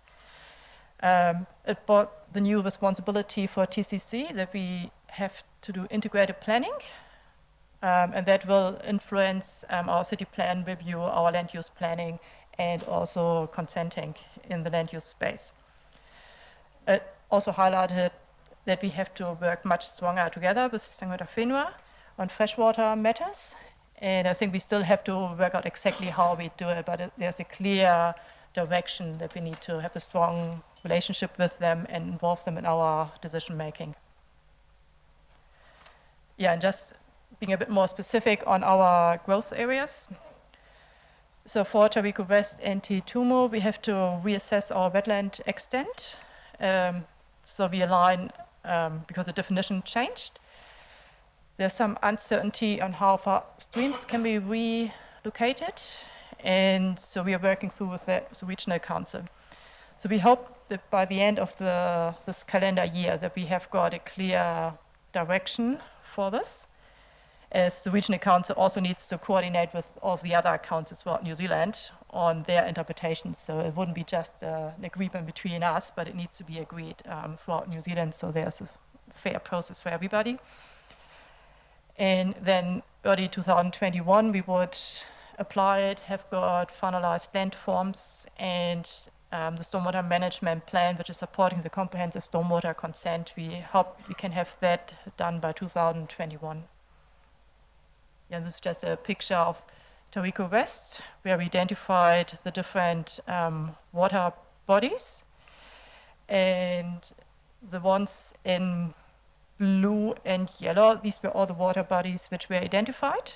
And some of them have now been, they're probably farm drains, the light blue ones, but clearly the ones with yellow, we see them as core stream corridors, which we will have to maintain in some form, and how exactly that will have to be discussed with the Regional Council. So you see there were a couple of wetlands identified, but that extent will most likely increase. And we have got a few low-lying areas, like in this location here in the north, where potentially this will be additional wetland area. Yeah, there's some area here, and it could actually change how we, the landform of this area to be developed, and how much yield we then might actually get, or develop a land yield we can get. Yeah, it's certainly making these projects, particularly Tauriko West, more challenging and adding more work and more time and obviously more cost. and more uncertainty, particularly as we don't know how some of the interpretation of provisions will be. We may well be a way through some of these issues. Others may create some more substantive issues. I don't think we've said this before, but we've got one more slide over this after this. But my sort of comment is that we don't have any provisions within the RMA framework or within these national policy statements and national directions that allow any sort of balancing of competing interests, and there obviously are such a range of competing interests here, in any consideration, I guess, of the scale of, you know, the environment that you're talking about in terms of a wetland or a river or a stream, etc. So that does make things quite a bit challenging. They're quite black and white. You're either in or you're out. So I'll leave that there, but that's an active discussion that we're having with government officials and continue to. Yeah, if I maybe just finish off and then can we go to questions? Yeah, so just the conclusions overall, really an increased protection of streams and wetlands. We are now looking at multiple causes of degraded freshwater ecosystems through the new framework. And yeah, just highlighting the new responsibilities for TCC, which includes the overall decision making on land use planning. Thank you. I think you did that spot on time-wise. But we will take questions now. Councillor Salisbury, Councillor Hughes. If I can have an indication of how many questions might be coming, because we could defer them to after the lunch break and come back, but if there's just 2, 3 or 4, then that's probably, we can deal with it. Thank you for that. Councillor Salisbury, then Hughes, and then Robson. It's really just a question around application, I guess. So would the Kopererua Valley be classed as a wetland?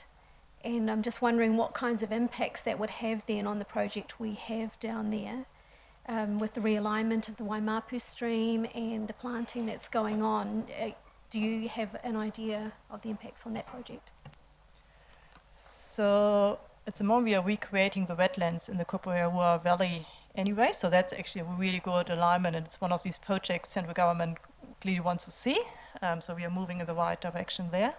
Where we are realigning the streams, I think that's where we are still working through some of the details, because if we have got previously lined streams, which are not in their natural path anymore, to me it would just be sensible if you then want to provide a more natural path to them, that should be allowed as part of a restoration project.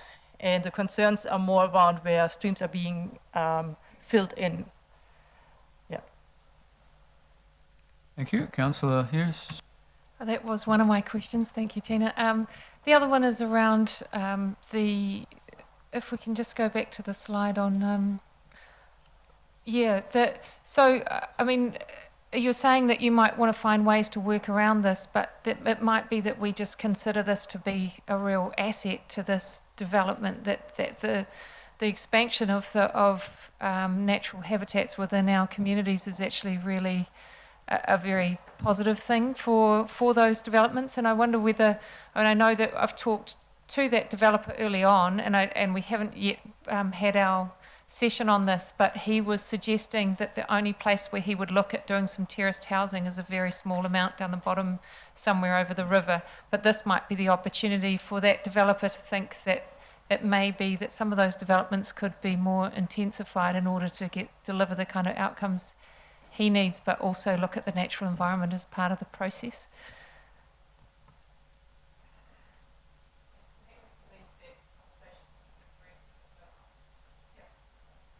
Councillor Robson. Yeah, it's in a theme, but I regard some aspects of this presentation, not by virtue of the work of the staff, but the underlying thinking that staff are communicating to us is clumsy. It's clumsy, it's unnecessarily hierarchical, some of it is seriously compromised, and Andy, you've already alluded to that in some sense. What's the process by which we TAs generally can influence what's coming out sometimes of central government, which frankly imposes enormous burdens and the obligation on us, if you like, to tidy up the mess. So they come out with something black and white, and we now have to, I mean, look at Te Mana o Te Wai. and you start looking at some of this and what's the process by which we get ahead of this? Because the burden on the system, the 67 territorial authorities, the regional councils, from, crude, unsophisticated, albeit aspirational and well-intentioned statements out of central government, is phenomenal. How do we get ahead of this? Is it possible, or this is just the world we live in? I can have a go at it. Christine might want to jump in, but I'll talk a little bit about the process here. So there was clearly a formal process of being involved, submissions, etc., which we were involved in, a range of working groups. We were also heavily concerned about the initial draft that came out for consultation, and so we aligned ourselves with the other growth councils, so Hamilton, Auckland, Queenstown, there's one other that I'm missing, I think, and we wrote to the Minister for the Environment and the CE at the Ministry to express our concerns and to seek a pathway of working together. And we, to be honest, we achieved quite a bit through that process. There was a substantial amount of change, and the issues that are caused in here are only caused by the wording of 2 or 3 provisions. So that's sort of how we got to where we've got to. We have been picking up those conversations with government officials and with some of our colleagues at other councils just to, outline and start talking about some of the implementation challenges, which may potentially lead to some opportunities for some further refinement. But that's, I think, where things are at. I don't know if you have anything to add, Christine? Totally endorse what Andy's saying. The other thing is some of the elected members were part of a meeting with central government on the 1st of October, and in there was recognition of the fact that there are multiple national policy statements and there is no prioritising or balancing. So each one is done in isolation and it doesn't look at how one might contradict or be unable to be delivered while achieving the objectives of the other. And you would have heard them say that there is a view that when there is RMA reform, there is a need for an integrated set of national policy statements rather than the current practice of individual silo type national policy statements. And that's certainly something that we've been lobbying for some time, and both through Smart Growth and as TCC with central government officials and directly to ministers. So that's sort of the higher level pathway. And then, and as Andy said, we are continuing to work with central government officials to look at these test cases of Te Tumu and Te Arika West under the new NPS freshwater and explain what the implications of that are in terms of delivering housing supply. Look, supplementary if I may, and thank you for the fulsome answers. I have confidence in the 2 people I've heard spoke on this in this room because they get it. I suppose the question for me as governance and as a councillor is how do I assist that process, or better still, not hinder it? In other words, if I write a public opinion piece pointing out that central government are not helping, is that a helpful thing, or am I better off letting the, operational to central government? It's a genuine question, because there are times when I get extraordinarily frustrated at the crudeness of what comes down and the burden on us. Yeah, Councillor Robson, I don't think it's a question you can ask staff. You'll have to make that decision yourself if you do want to do a public opinion piece. May wisdom guide you. I think we'll conclude there for lunch. Thank you very much for the presentations, and we'll reconvene. We're sort of not too tight for time, are we? So we can take the half hour and come back at 1:10. Thank you very much.